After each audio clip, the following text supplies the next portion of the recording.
Lesson 7.2 is solving systems using substitution. So we're doing the same thing with systems, but now I'm showing you another way.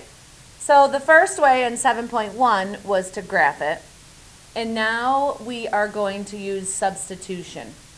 So what it is by replacing one variable with an equivalent expression containing the other variable, you can create a one variable equation.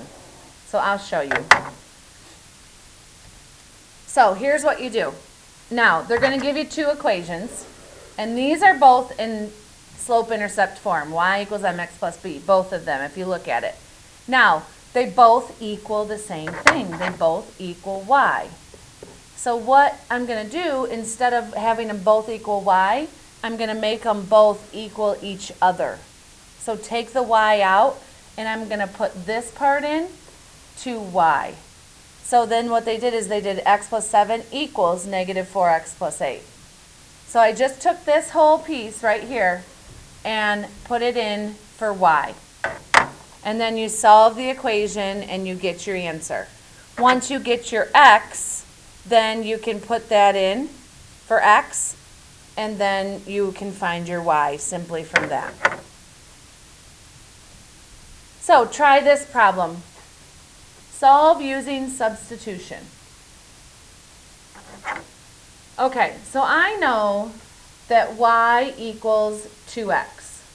Okay, so I'm going to put this in for y. So I'm going to say 7x minus 2x equals 15. So what I did is I took this second equation, the green one, and I pretty much wrote that here. And instead of writing y, because that's what it was, if I were just to copy it down, it'd be that. But instead of writing y, well, they told me in the first step that y is 2x, so I took the y out and I write in 2x. Now I can solve this equation because I know 7x minus 2x is 5x equals 15, so x equals 3.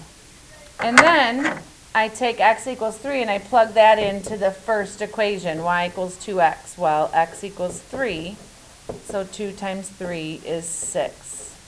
So now I have both of my answers. X equals 3 and y equals 6. This is substitution. So instead of graphing and finding where the two lines intersect at 3, 6, I can do this and find out exactly where they intersect. So I have an x and a y. You're always going to have 2 points because you need 2 points here. All right, using substitution and the distributive property. Solve the second equation for y because it has a coefficient of 1. So what you're going to do is when they give you two confusing ones like these two, they're going to say, okay, just take this second equation right here and add 6x to both sides. If I add 6x to both sides, then I get y equals 6x minus 7, and then I can plug it in after that. But then when you plug it in, you have to plug it in front of the 3. So then you're going to have to use the distributive property. You're going to have to do 3 times 6x and 3 times negative 7. So let's try this. So try this problem, and then we'll go over it. Okay, so this second equation, I am going to solve for y. So I'm going to add y to both sides because I don't want it to be negative. So y plus 3 equals 2x, and then I'm going to minus 3. Y equals 2x minus 3. So now I know what y is. I'm going to take this part and plug it in to y. So I'm going to say 6 times y, and instead of y, I'm going to write 2x minus 3 plus 8x equals 28. So now I'm going to distribute, and I get 12x minus 18 plus 8x equals 28. 12x plus 8x is 20x minus 18 equals 28. And then I'm going to add 18 to both sides. So then I get 20x, whoops, whoa, 12x, not 20. Oh no, 12 plus 8 is 20. Yes, I was right. So then I get 20x equals 28 plus 18 is 46. I divide by 20. So then I get x equals 46 over 20. If I divide that in half, it would be, so 23 over 10, which equals 2.3. So you could leave it as either way. Now what you're going to do is plug in 2.3 for x. So y equals 2 times 2.3 minus 3. So y equals 4.6 minus 3. So y equals 1.6. That's kind of an annoying one because it has decimal points. So, real-world problem solving. Your school is planning to bring 193 people to a competition at another school. There are 8 drivers available in 2 types of vehicles, school buses and minivans.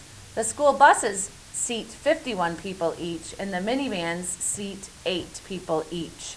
How many buses and minivans will be needed? So, you're going to make 2 equations.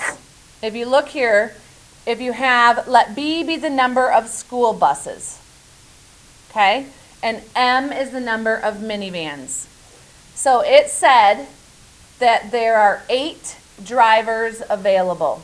So they did buses plus minivans can only be 8 because there has to be 8 drivers. Only 8 different vehicles can go. And then what they did is they said, well, 51 can fit on a bus and 8 can fit on a minivan, and it has to equal 193. So then you can solve this first equation for M, or you could do for B, doesn't matter, either way. They solved it for M, so they minused B from both sides. So then they get M equals negative B plus 8, and then they put this in for M and solved the equation. So it says the buses, they would need 3 buses and 5 minivans. So try this. A rectangle is 4 times longer than it is wide. The perimeter of the rectangle is 30 centimeters. Find the dimensions of the rectangle. So you have 2 different instances here. The rectangle is 4 times longer than it is wide. So 4 times longer than it is wide. So 4 times the length equals the width. The perimeter of the rectangle is 30 centimeters. So how do I find perimeter? Well, I do length plus width, and that would give me 30. So I'm going to shorten this. I'm going to say this is 2L plus 2W equals 30. And then I already know what W is, and that's 4L. So I'm going to take that and plug it into here.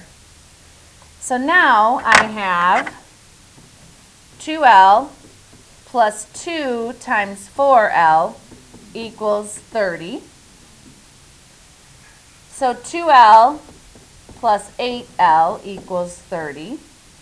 So that's 10L equals 30, and then I divide by 10. So the length is 3.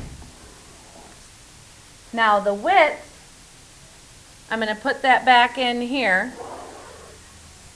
and then the width would be 12 because 4 times L equals the width. 4 times 3 equals 12. So that's the width. So now let's see if it works. 3 and 12. The rectangle is 4 times longer than it is wider. So 4 times longer than it is wider, so it's 12 and 3, so that's 4 times. So 3 times 4 is 12. And the perimeter of the rectangle is 30. So if I have 12 plus 12 plus 3 plus 3, 12 plus 12 is 24 plus 6, that equals 30. So my length and width, it would be a 12 by 3 rectangle. All right, that's it for your note.